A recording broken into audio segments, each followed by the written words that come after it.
जय जिनेन्द्र।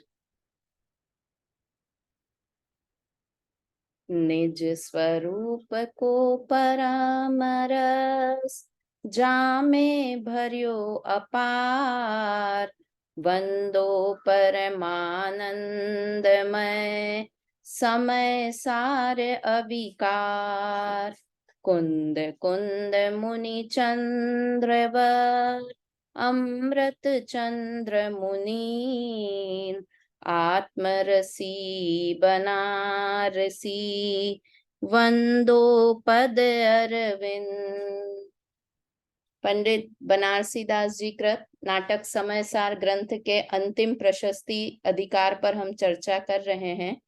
जब हमने यह ग्रंथ प्रारंभ किया था तब भी इस ग्रंथ का इतिहास जाना था कि इस ग्रंथ की रचना कैसे हुई, क्यों हुई, और यहाँ अब अंत में बनारसी दास जी स्वयं भी इस बात को कह रहे हैं। ग्रंथ की प्रामाणिकता के लिए ये बातें जानना बहुत जरूरी है कि ग्रंथकार कौन है और उन्होंने इस ग्रंथ की रचना किस उद्देश्य से की है। मोस्टली सब ग्रंथकार स्टार्टिंग में ही, जैसे समय सार ग्रंथ अगर हम पढ़ें तो कुंद कुंद आचार्य देव ने शुरुआत में ही कहा कि मैं अपने निज वैभव से शुद्धात्मा को दिखाऊंगा, अगर मैं दिखा सकूं तो उसे ग्रहण करना, और अगर चूक जाऊं तो छल ग्रहण मत करना। ऐसा मतलब शुरू में उन्होंने प्रयोजन लिखा कि मैं एकत्व विभक्त आत्मा को दिखाऊंगा। क्यों जिनवाणी, क्यों लिख रहा हूं मैं समय सार। ऐसे ही यहाँ पर अंत में बनारसी दास जी लिख रहे हैं कि मैंने ये समय सार नाटक समय सार ग्रंथ की रचना क्यों की, कैसे की, किसके कहने पर की, वो सारी बातें वो इस अंतिम द्वार में लिख रहे हैं। तो हम लोग कल जो प्रकरण पढ़ रहे थे उसी को आगे पढ़ते हैं। कल हम सुकवि कुकवि के बारे में पढ़ रहे थे कि सुकवि कौन है और कुकवि कौन है। मतलब हमें किनके वचन सुनने योग्य हैं और किनके वचन सुनने योग्य नहीं हैं, इस बात पर यहाँ पर चर्चा कर रहे हैं बनारसी दास जी। तो उन्होंने कुकवि की जो डेफिनेशन दी उसमें ये बात लिखी कि जो मन से कुछ भी कहता है, किसी परंपरा का अनुसरण नहीं करता, किंतु लोभवश, अभिमानवश, और ये सोचकर कि लोगों को क्या पसंद आएगा, वैसी रचना जो करता है वो कुकवि है। लोगों को पसंद श्रृंगार रस आए तो श्रृंगार से रिलेटेड कविताएं लिखने लगे, किंतु जो सुकवि होता है वो किस बात पर ध्यान देते हैं। सुकवि बोले या सुलेखक बोले, सभी समझ लेना इसमें कि जो सुलेखक होते हैं, सुकवि होते हैं, वो इस बात पर ध्यान रखते हैं कि जीव का प्रयोजन सिद्ध हो, है ना, जीव के सुख के प्रयोजन की सिद्धि हो, और वो उसके लिए जो परंपरा चली आ रही है उसी परंपरा का अनुसरण करते हैं। सोचिए अगर महावीर भगवान वाणी खिरती महावीर भगवान की, उसके बाद गौतम गंधर पर भी आ जाती, उसके बाद समझिए कुंद कुंद आचार्य तक भी आ गई, और बीच में अगर कोई उसमें मिलावट कर दे उन ग्रंथों में, या बीच में अगर धारा खत्म हो जाए तो फिर धर्म का ही लोभ हो जाए। इसको और सरल भाषा में समझें सुनीता आंटी, तो समझे हमारे परदादा जैन धर्म को मानने वाले थे, वो प्रतिदिन पूजा करते थे, स्वाध्याय करते थे, प्रक्षाल करते थे, तो वही परंपरा हमारे दादाजी में भी आई। और समझिए अगर हमारे पिताजी उस परंपरा को छोड़ देते और क्या करते कि नहीं ठीक है, धर्म वरम का कहाँ टाइम है, अब तो बहुत कमाना पड़ेगा, और वो मंदिर नहीं जाते, जैन धर्म को फॉलो नहीं करते, तो क्या हम तक वो संस्कार आ पाते।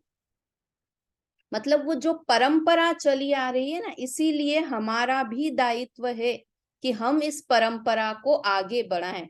अगर बीच में एक भी बार चेन कट हो गई ना तो फिर रास्ता बंद हो जाएगा, अगली परंपरा ना हम समझ पाते ना हमारी आगे की जनरेशन समझ पाती। तो ये जो परंपरा से बात चली आ रही है, जो सुकवि होते हैं, तो वो जो परंपरा सर्वज्ञ देव से जो परंपरा चली आ रही है उसी परंपरा को आगे बढ़ाते हैं।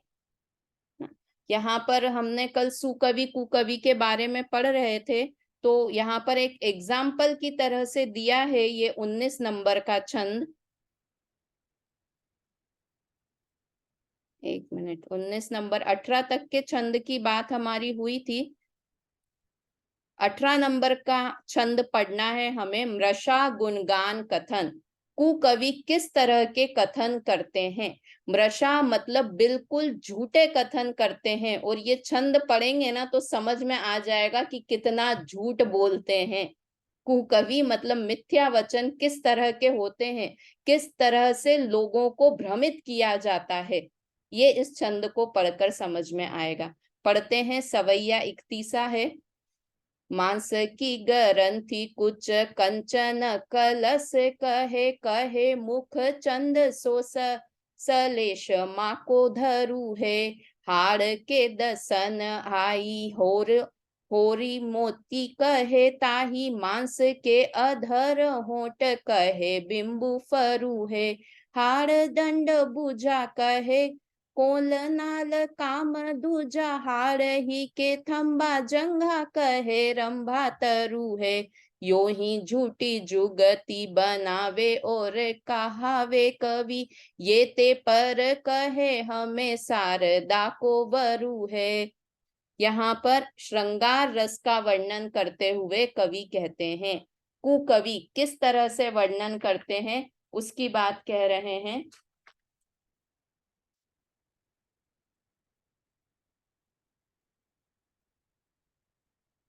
मांस की ग्रंथि कुछ कंचन कलस कहे, जो मांस के पिंड हैं, ऐसे स्तन, उन्हें कहते हैं कि ये स्वर्ण कलश हैं, स्वर्ण के कलश हैं।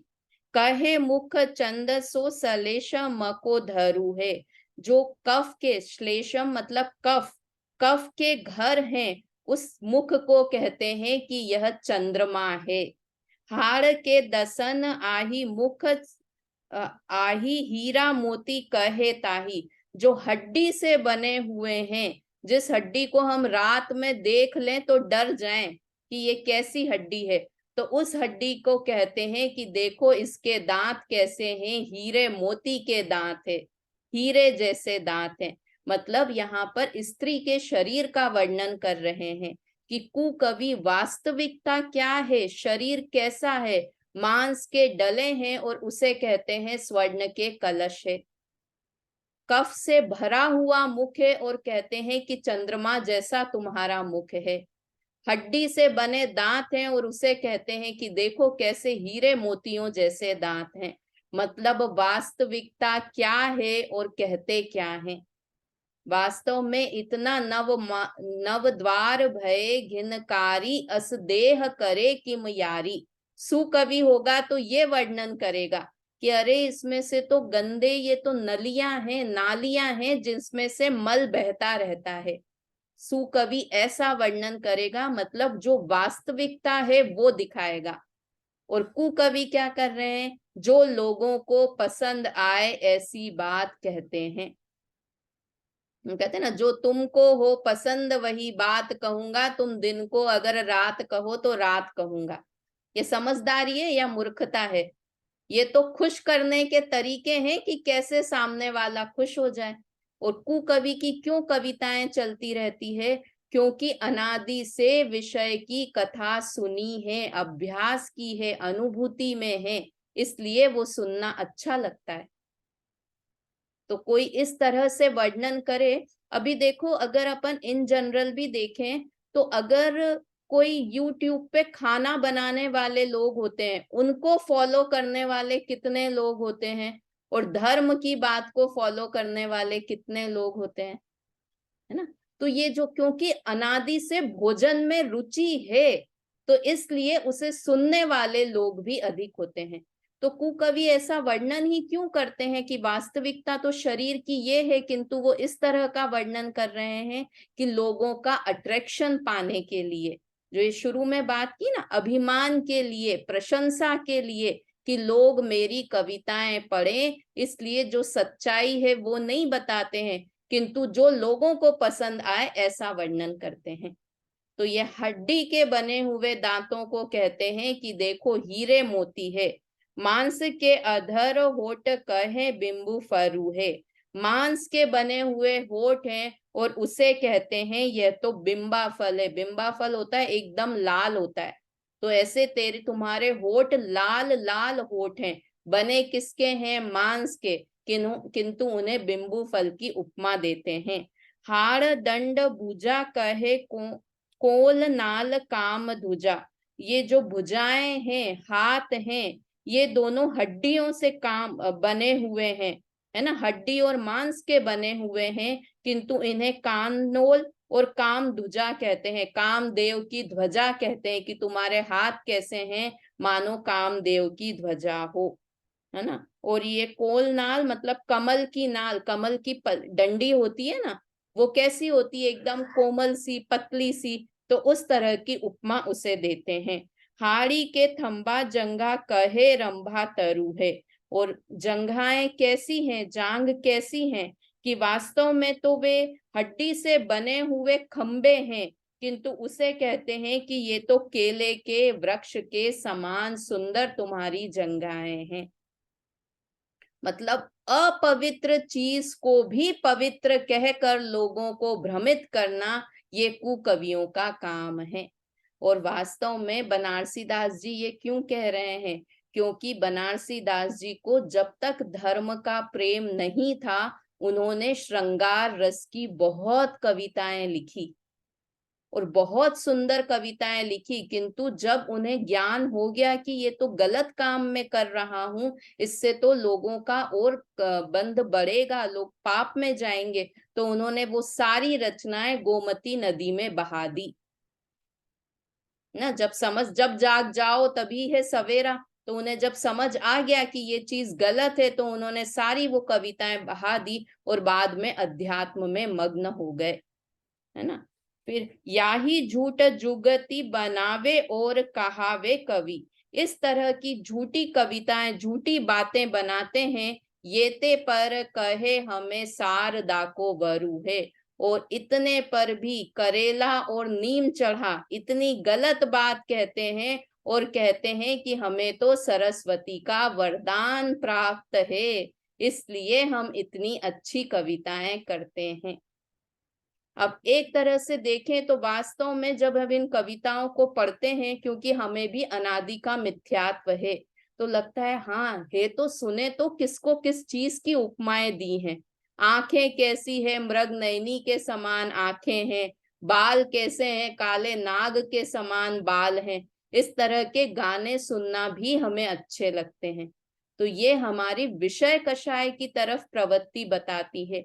जो चीज अनादि से हमें पता है, वास्तव में देखो तो काम करना, भोग करना, ये किसी जीव को सिखाना नहीं पड़ता है।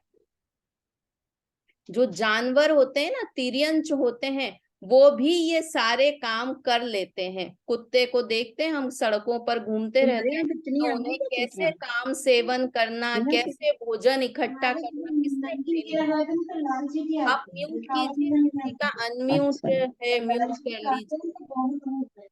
बीना आंटी आपका म्यूट कर लीजिए, आवाज आ रही है आपकी तरफ से, है ना। तो इस तरह से ये कुकवि और हमारे संसार परिभ्रमण को बढ़ाने वाले हैं, इसलिए हमें इन रचनाओं से बचना चाहिए। पढ़िए, इसका अर्थ पढ़िए सुनीता आंटी। सुकवि मांस के पिंड रूप पूछों को सुवर्ण घट कहते हैं। कफ खकार आदि के घर रूप मुख को चंद्रमा कहते हैं। हड्डी के दांतों को हीरा मोती कहते हैं। मांस के ओठों को कुंदरू कहते हैं। हाड़ के डंडों रूप भुजाओं को कमल की डंडी अथवा कामदेव की पताका का कहते हैं। हड्डी के खंबे रूप जांघों को केले का वृक्ष कहते हैं। वे इस प्रकार झूठी झूठी युक्तियां गढ़ते हैं और कवि कहलाते हैं। इतने पर भी कहते हैं कि हमें सरस्वती का वरदान है। हाँ, और किसको कितनी उपमाएं दे सकती है, ये सब फिल्मी गानों में सुना ही होगा कि किस तरह से झूठ। हाँ बोलिए बेला भाभी। ये भाभी इसमें लिखा तो ये सारी बातें हैं, पर आप प्रथमान योग के कोई भी आप ग्रंथ पढ़ते हैं, आदि पुराण वगैरह आपने भी पढ़े होंगे, तो उसमें देखिए कितने कितने पेजों के दृष्टांत दिए हैं हर एक के लिए, प्रकृति हाँ के लिए भी, स्त्री के लिए भी। तो फिर वो तो बराबर। कुकवि थे ना, वो तो कुकवि नहीं थे। हाँ अच्छे हाँ मतलब तो फिर ऐसा किंतु क्यों?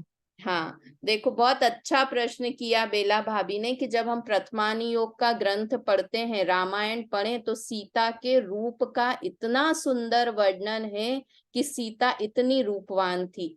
इसी तरह की लंका का जब वर्णन किया तो इतना सुंदर वर्णन किया कि लंका इतनी अच्छी दिखती थी, रावण की लंका इतनी सुंदर थी। किंतु जब उसे अंत में पढ़े तो क्या बताया कि इतना सब कुछ सुंदर था, किंतु उसे सब चीजें क्षणिक थी, और उसे छोड़कर, इतनी सुंदर सीता को छोड़कर रामचंद्र जी ने मुनिव्रत धारण किया, या सीता ने आर्य का व्रत धारण किया। मतलब अंत में वीतरागता का पोषण करा गया है। देखो, अभी हमने शुरू में बात की थी ना कि प्रथमानी योग के ग्रंथ ऐसे होते हैं कि जो शुरू शुरू में रुचि जिन्हें लगती है वो प्रथम इनका अध्ययन करते हैं। तो शुरू में एकदम सबसे पहले ही कह दिया कि अरे तुम्हारा शरीर तो बिल्कुल राख है, ऐसा है, नव मल द्वार बहते हैं, तो कोई हो सकता है अनादि का मिथ्या दृष्टि जीव उसे पढ़ने की इच्छा भी नहीं करे। तो जैसे आता है ना कि कोई बच्चा दवाई लेना नहीं चाहे तो क्या करते हैं, साथ में चॉकलेट रख लेते हैं और एक दवाई की, देखो ये तुम खाओगे तो इसके बाद तुम्हें चॉकलेट देंगे, है ना। तो वो चॉकलेट के लालच में दवाई खा लेता है।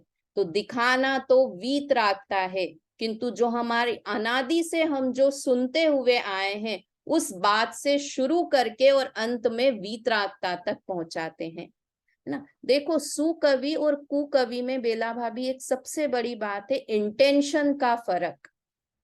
कुकवि का इंटेंशन है कि हम संसार में रहें, अपनी प्रशंसा चाहता है वो, और सुकवि होंगे उनका इंटेंशन है कि जीव कैसे भी संसार से पार हो। लिखने वाला वो किस इंटेंशन से लिख रहा है ये इंपॉर्टेंट है। तो जो हमारे आचार्यों ने प्रथमानी योग के ग्रंथ लिखे वो इस इंटेंशन से लिखे कि जीव इस सब चीजों को, ये सब चीज अनित्य है, अशरण है, ऐसा जानकर उनका वर्णन करके उनकी अनित्यता सिद्ध की। और जो कुकवि होते हैं वो तो बस वहीं से शुरू हुआ और वहीं पर खत्म हुआ। हैप्पी एंडिंग मूवी की कैसे होगी? अगर कोई एक मूवी बनाएगा तो उसकी हैप्पी एंडिंग करेगा कि हीरो हीरोइन दोनों आपस में मिल गए, दोनों की शादी हो गई, ये हैप्पी एंडिंग है। ये कुकवि का काम है।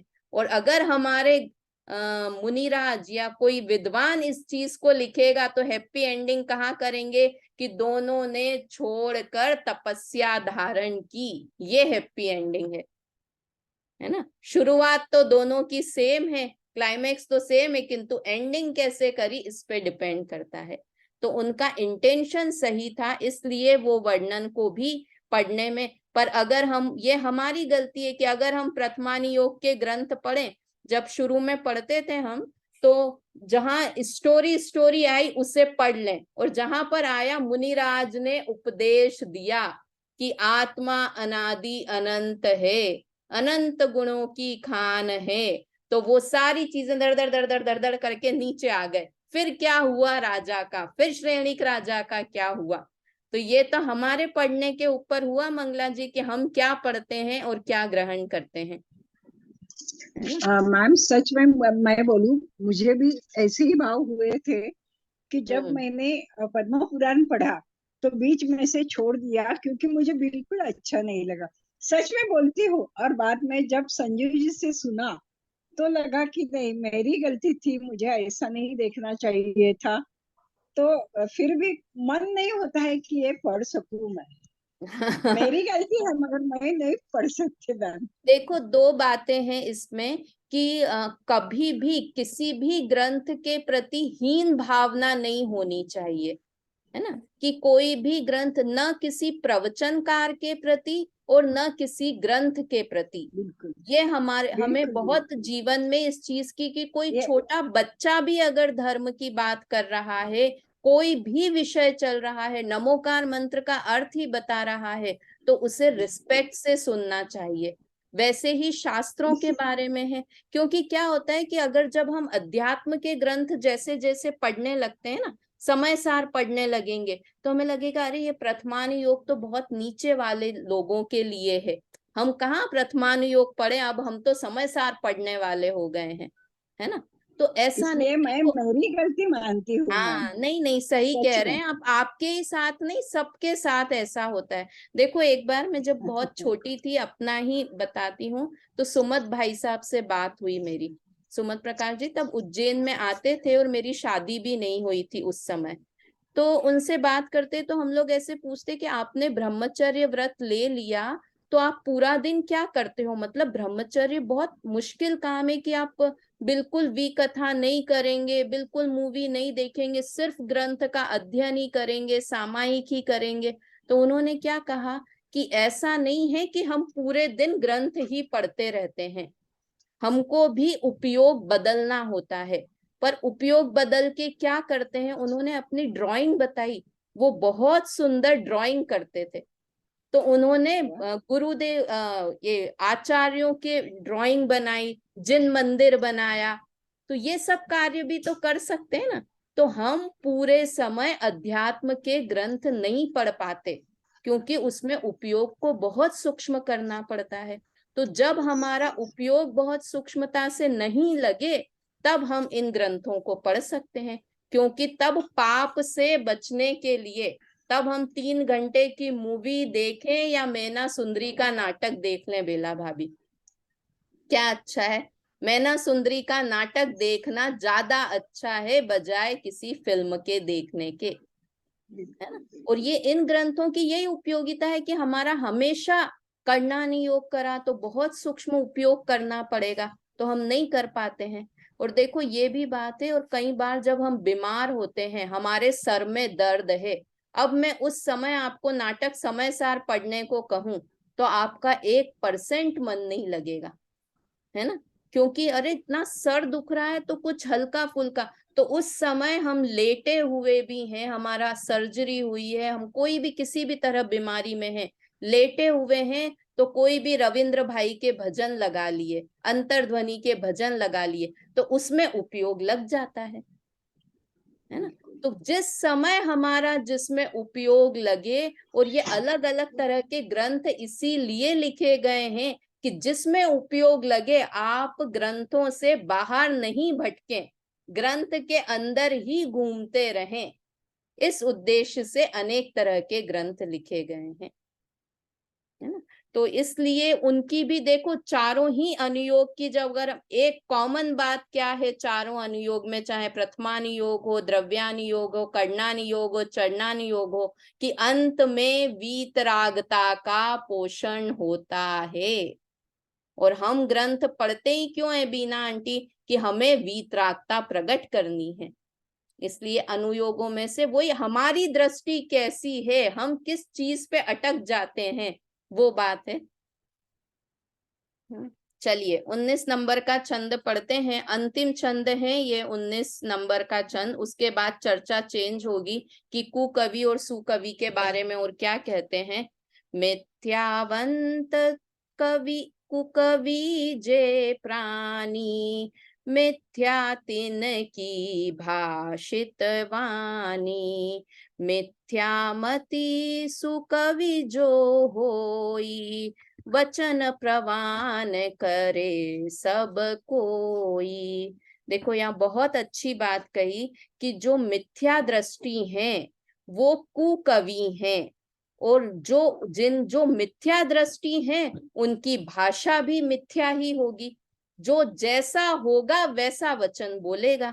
तो जिसकी दृष्टि जो मिथ्या दृष्टि है उनके वचन भी मिथ्या ही होते हैं, इसलिए उनकी वाणी नहीं सुनना। अब हमारा तुरंत प्रश्न होगा कि फिर हम सिर्फ सम्यक दृष्टि जीवों के ही वचन सुने, सिर्फ सम्यक दृष्टि की ही उपदेश को सुने, मिथ्या दृष्टियों को नहीं सुने। तो देखो उसका कितना अच्छा खुलासा किया है, मिथ्यामति सुकवि जो होई, जो मिथ्या दृष्टि है वो भी सुकवि हो सकते हैं, पर उनका इंटेंशन क्या हो, वचन प्रवान करे सब कोई, कि जो सही वचन बोलते हैं उनके वचनों की हर कोई श्रद्धा करता है।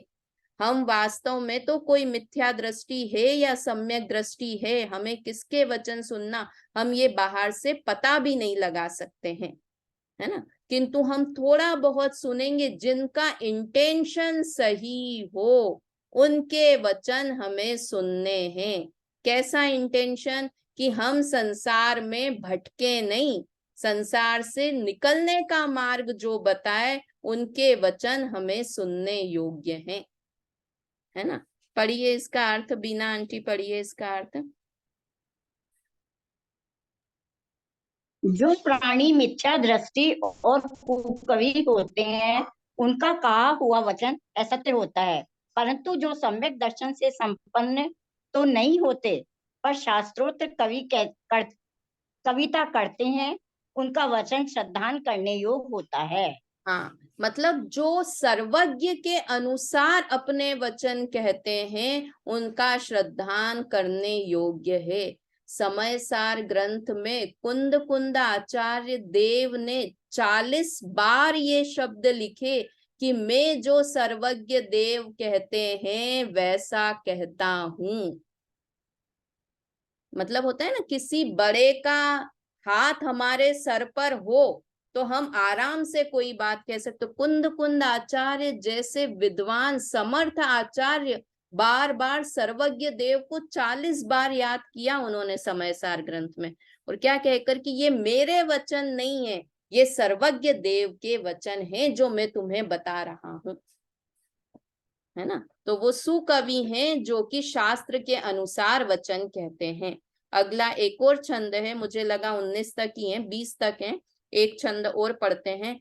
वचन प्रवान करे सुकवि पुरुष ही परवान, दो अंग प्रवान जो सोहे सहज सुजान। वचन प्रवान करे सुकवि पुरुष, जो सुकवि है वो वचनों के अनुसार आचरण करते हैं, जैसे वचन कहते हैं उसी अनुसार आचरण करते हैं। ये परवान, और उनको हृदय से स्वीकार करते हैं। दो अंग प्रवान जो सोहे सहज सुजान, और जिनके मन और वचन, दो अंग कौन से हो गए, जिनके वचनों में और जिनके हृदय में समानता है, मतलब जो कोई छल नहीं करते हैं, कहते कुछ हैं और करते कुछ हैं, वे ही स्वाभाविक रूप से सुकवि हैं, सज्जन हैं, वो ही वास्तव में सुनने योग्य कवि हैं। पढ़िए इसका अर्थ आबा भाभी।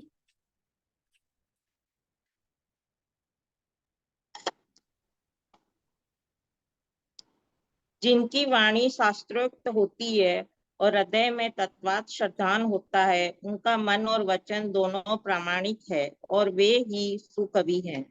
हाँ, जिनके मन और वचन जो मन से पवित्र हैं, मतलब वास्तव में उच्च कोटि के कवि तो वो हैं जो सम्यक दृष्टि हैं। सेकंड, हम उनका सुन सकते हैं कि जो कि सर्वज्ञ के अनुसार कथन करते हैं। इन दोनों के वचन तो सुनने योग्य हैं, किंतु कुकवि के वचन सुनने योग्य नहीं है। इस तरह यहाँ 10 छंदों में सुकवि और कुकवि की बात खत्म की, और अब यहाँ से 21 नंबर के छंद से टोटल 40 छंद हैं इस द्वार में। तो अब 20 छंदों में कहानी बता रहे हैं, एक स्टोरी चलेगी कि समय सार नाटक की रचना कैसे हुई, समय सार नाटक ग्रंथ की रचना कैसे हुई, उसकी पूरी कहानी यहाँ से चलेगी। समय सार नाटक की व्यवस्था। अब यह बात कहूं है जैसे, नाटक भाषा भरोसु ऐसे, कुंद कुंद मुनि मूल उदरता, अमृत चंद टीका के करता, है ना। अब बता रहे हैं कि कैसे, इसके बाद का भी एक छंद पढ़ते हैं, ये कनेक्टेड है 21 और 22 नंबर के छंद। समय सार नाटक सुखदानी, टीका सहित संस्कृत वाणी, पंडित पढ़े सुदृढ़ मति बूझे, अल्पमति को अर्थ न सूझे। है ना। चलिए इसका अर्थ देखते हैं। अब यह बात कहूं हूं जैसे नाटक भाषा भयो सुए से। अब आपसे वो कहानी कहता हूं कि मैंने ये समय सार नाटक ग्रंथ की रचना क्यों की, किस प्रकार हुई। कुंद कुंद मुनि मूल उधरता, इसके मूल कर्ता, इस समय सार के मूल कर्ता तो कुंद कुंद आचार्य हैं, अमृत चंद्र टीका के कर्ता। और अमृत चंद्र आचार्य ने उस ग्रंथ की टीका लिखी है। आप लोगों ने से कितने लोगों ने समय सार ग्रंथ को कभी खोलकर देखा है, पढ़ने की कोशिश की है? नहीं। चलिए मंगला जी ने की है। जिन्होंने नहीं की है तो थोड़ा सा बताती हूँ कि जब हम, मेरे पास यहाँ ग्रंथ नहीं है अभी, तो जब हम उसे खोलते हैं ग्रंथ को, तो सबसे ऊपर प्राकृत में 2 लाइन लिखी होती है, उसे कहते हैं गाथा, जो कि मूल कुंद कुंद आचार्य देव ने लिखी। क्या नाम है उसे, किस नाम से बोलते हैं? गाथा। और कुंद कुंद आचार्य ने किस शब्द, किस भाषा में लिखी? प्राकृत में। उसके नीचे ही उस गाथा का संस्कृत में लिखा हुआ अर्थ है, जिसके की रचना अमृत चंद्र आचार्य देव ने की, है ना। वो भी छंद के जैसे ही है, किंतु संस्कृत में, पहले प्राकृत में थी फिर संस्कृत में आई। उसके नीचे, ये दोनों तो गाने रूप है, पद्य रूप है, उसके नीचे थोड़ा एक पैराग्राफ जैसा मिलता है, संस्कृत में ही लिखा हुआ, उसे कहते हैं टीका। क्या कहते हैं उसे? टीका। वो किसने लिखी? वो भी अमृत चंद्र आचार्य देव ने ही लिखी, और वो भी संस्कृत में लिखी। ठीक है, 3 चीजें हो गई। सबसे पहले गाथा, जो कि प्राकृत में कुंद कुंद आचार्य देव ने लिखी, फिर उसका संस्कृत में अनुवाद लिखा, वो अमृत चंद्र आचार्य देव ने लिखा। ये दोनों चीजें पद्य में थी, और गद्य में एक पैराग्राफ जैसा उसको और टीका करना, मतलब उस बात को और ज्यादा अच्छे से समझाना, क्योंकि 2 लाइन में आप कितना लिख सकते हो, उसको थोड़ा और विस्तार से लिखना, उसका नाम है टीका। वो भी अमृत चंद्र आचार्य देव ने संस्कृत में ही लिखी। ठीक है। फिर उसके बाद आता है, जब हम 1-2 गाथाएं पढ़ लेते हैं तो बीच बीच में कलश आते हैं, वो भी संस्कृत में लिखे हुए हैं, वो भी अमृत चंद्र आचार्य देव ने ही लिखे। वो क्यों लिखे कलश? कि उन्हें लगा कि इससे लोगों को समझ में नहीं आएगा, हो सकता है लोग भ्रमित हो जाएं, तो उन्होंने बीच बीच में, या जब वो ऐसे बोलते हैं, जब वो मस्ती में होते थे तो बीच बीच में कलश लिख देते थे अमृत चंद्र आचार्य देव। तो उसके बाद वो कलश की रचना की, वो भी अमृत चंद्र आचार्य देव ने संस्कृत में ही की, है ना। उसके बाद आता है भावार्थ, है ना। भावार्थ लिखा होता है, वो हिंदी में लिखा है, वो हिंदी का भावार्थ लिखा है जयचंद जी छाबड़ा, पंडित जयचंद जी छाबड़ा साहब ने उसका भावार्थ लिखा है। तो इस तरह से इतनी चीज तो समय सार मूल ग्रंथ में मिलती है। फिर उसका हिंदी में सोनगढ़ के एक हिम्मत भाई हुए, उन्होंने भी किया, अपने दादा ने भी उसका हिंदी में अर्थ किया, ऐसे हिंदी में अर्थ बाद में और होने लगे। ठीक है। कुंद कुंद आचार्य देव हुए आज से 2000 वर्ष पूर्व, है ना। बीच में 1000 वर्षों में किसी को भाव भी नहीं आया कि उस प्राकृत को संस्कृत भाषा में चेंज कर दें। बीना आंटी, क्या हुआ? पहले तो लोग प्राकृत बोलते थे, बाद में संस्कृत बोलने लगे, तो अब वो जो प्राकृत में ग्रंथ थे, अरे अरे ये तो कोई विद्वान पढ़ते हैं, ऐसा करके उन्हें ग्रंथ को ऐसे लाल कपड़े में लपेट के रख दिया गया। ताड़पत्र पे होता था कुंद कुंद आचार्य देव के लिखे हुए ग्रंथ। अमृत चंद्र आचार्य 1000 वर्ष बाद हुए, कुंद कुंद आचार्य देव के 1000 वर्ष बाद अमृत चंद्र आचार्य हुए। तब संस्कृत लोग बोलने लगे थे, बीना आंटी। तब अमृत चंद्र आचार्य को लगा कि अरे इतनी सुंदर रचना और कोई पढ़ भी नहीं रहा है, तो उन्हें विकल्प आया कि मैं इसे ट्रांसलेट कर देता हूँ। तो उन्होंने प्राकृत से संस्कृत में ट्रांसलेट कर दिया। और जब उनका मूल तो उद्देश्य था कि वो 2 गाथाओं की लाइन को प्राकृत को संस्कृत में कर दें, किंतु जब वे उसमें डूबे तो इतना डिटेल में डूबे कि उन्होंने कलश भी लिख दी और टीका भी लिख दी, है ना। जब किसी चीज में तल्लीन हो जाते हैं तो लगता है अरे और लिखना चाहिए और बोलना चाहिए। यही मेरी क्लास के साथ हुआ। अपने ऑलमोस्ट 220-30 क्लासें हो गई है अपनी नाटक समय सार ग्रंथ की। मैंने सोचा था 100 क्लासों में जल्दी से ये ग्रंथ समाप्त हो जाएगा, किंतु जब हम किसी चीज की गहराई में जाते हैं ना, और अध्यात्म तो ऐसा है कि रत्न निकलते ही जाते हैं उसमें से, ऐसा लगता है और समझना चाहिए और सुनना चाहिए। तो यही अमृत चंद्र आचार्य देव के साथ हुआ। तो 1000 वर्ष पूर्व अमृत चंद्र आचार्य देव ने संस्कृत में ये सब लिख दिया। अब बनारसी दास जी कहाँ से आ गए बीच में, उसकी बात आगे पढ़ते हैं कि यहाँ तक तो अमृत चंद्र आचार्य की देव की बात हुई। और वास्तव में विचार करो कि अगर कुंद कुंद आचार्य देव अध्यात्म ग्रंथों की रचना नहीं करते तो क्या होता।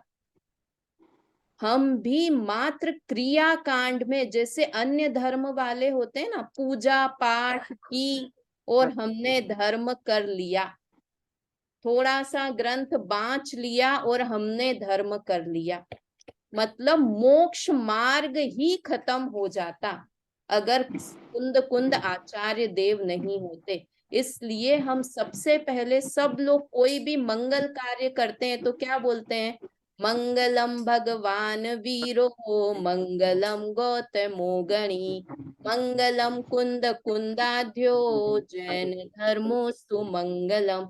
4 चीजों को याद करते हैं, भगवान महावीर को, गौतम गंधर को और कुंद कुंद आचार्य देव को और जैन धर्म को। इतने सारे आचार्य हुए, पुष्पदंत आचार्य, भूतबली आचार्य, धरसेन आचार्य, समंत्र भद्राचार्य, गद्दपिच्छ उमा स्वामी आचार्य, किसी को याद नहीं किया, ओनली एंड ओनली कुंद कुंद आचार्य देव को याद किया।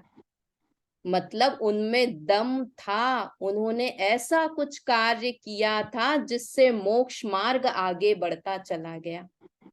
और तो और कभी किसी अपन करते हैं ना, दर्शन करते हैं प्रतिमा के, उसमें क्या लिखा होता है मंगला जी, कुंद कुंद आमनाओं की यह प्रतिमा है।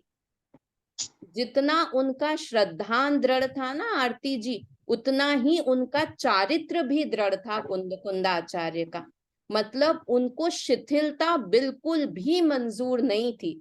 अपन आगे अभी समय सार ग्रंथ पढ़ने के बाद अष्टपाहुड़ ग्रंथ पढ़ेंगे, उसमें दिखता है कि उन्होंने जब जितनी शिथिलताएं आ गई थी धर्म में कि अरे ठीक है थोड़े से वस्त्र धारण कर लिए तो क्या हुआ, 28 में 27 मूल गुण हो गए तो क्या हुआ, तो ये शिथिलाचार कुंद कुंद आचार्य को बिल्कुल पसंद नहीं था। प्रतिमा पूरी वीतरागी ही होनी चाहिए। इसलिए जिन प्रतिमाओं पे कुंद कुंद आचार्य का नाम लिखा हो ना, उन प्रतिमाओं पे कोई चंदन टीका हार फूल कुछ नहीं लगा सकता, क्योंकि उस चीज के खिलाफ थे कुंद कुंद आचार्य देव, है ना। कुंद कुंद आचार्य देव की महिमा आएगी तो समय सार की महिमा आएगी, समय सार की महिमा आएगी तो नाटक समय सार की महिमा आएगी। जिस ग्रंथ को हम पढ़ चुके हैं उसकी महिमा आएगी। भाभी बहुत सारे जने बोल, हाँ, आवाज नहीं आई आपकी। मेरा ग्रंथ पढ़ना ही इच्छा हो। क्या बोलते हैं, आपकी आवाज ब्रेक हो गई बीच में। समय सार ग्रंथ के लिए बहुत सारे जने ऐसे बोलते हैं कि तो मुनियों के पढ़ने का ग्रंथ है, शावकों को पढ़ना ही नहीं चाहिए। जैसे कि हाँ आपने पहले हाँ, सही बात ये कह मैंने रहे भी हैं। कभी नहीं सुना। हाँ नहीं, ये सही कह रहे हैं, ये बहुत मान्यता है। किंतु उन्होंने तो कुंद कुंद आचार्य देव, जब अभी हम ग्रंथ पढ़ेंगे तो शुरू की गाथाओं में लिख दिया कि मैं मिथ्या दृष्टि जीवों के लिए ये ग्रंथ लिख रहा हूँ, अप्रतिबद्ध जीवों के लिए ये ग्रंथ लिख रहा हूँ। तो मुनिराज तो छठे गुण स्थान वाले हुए, वो तो सम्यक दृष्टि हैं, तो मिथ्या